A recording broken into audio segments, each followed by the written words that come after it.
2 मिनिटं खासदार महोदय आमच्या सर्वांच्या वतीने बोलतील. तुम्ही आता दोन्ही गेले अनेक महिने दोघांमधले जे वाद चव्हाट्यावर येत होते, आता ते वाद मिटलेले आहेत, तर तुम्ही एकत्र गाडीमध्ये आलेला आहात. 100% आमचे वाद मिटलेले आहे. फक्त तुमच्याकडून काही वाद निर्माण होऊ नये याची दक्षता आम्ही बी घ्यायला पाहिजे आणि तुम्ही बी घ्यायला पाहिजे. आज प्रवास तो लय चांगला झाला. मी तो पहिलेच बोललो, अनेक महिन्यानंतर मला पालकमंत्री महोदयाच्या गाडीमध्ये बसण्याची संधी मिळाली. असाच होईल, चांगला होईल. आता पक्ष एकजूट आहे. 6 आमदार 1 खासदार आम्ही एकजूट आहे. पालकमंत्री महोदयाच्या सोबत आहे आणि पारकर साहेब देखरेख आहे. पालकमंत्री साहेब, तुमच्या गाडीमध्ये तुम्ही आता सत्तारांना सोबत घेऊन आलात, असाच पुढचा प्रवास राहणार आहे का?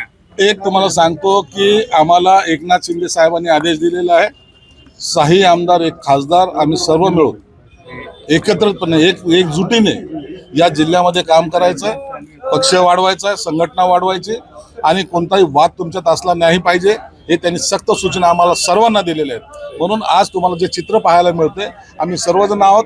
सत्तार आज माझ्या गाडीमध्ये होते, याचा आनंद माझ्यापेक्षा तुम्हाला जास्त झाला असेल आणि म्हणून असाच आनंद तुम्हाला मिळावा असा प्रयत्न आमचा राहील. मनभेद मिटले का?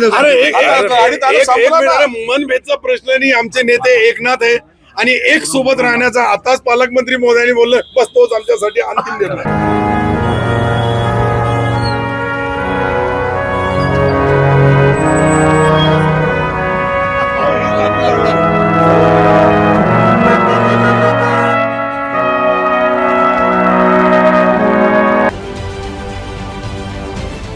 महाराष्ट्रातील सर्व बातम्यांचे विश्वासार्ह व्यासपीठ. सकाळच्या सर्व सोशल मीडिया प्लॅटफॉर्मला लाईक, फॉलो आणि सबस्क्राईब करा. तसंच सर्व नोटिफिकेशनसाठी बेल आयकॉन प्रेस करायला विसरू नका.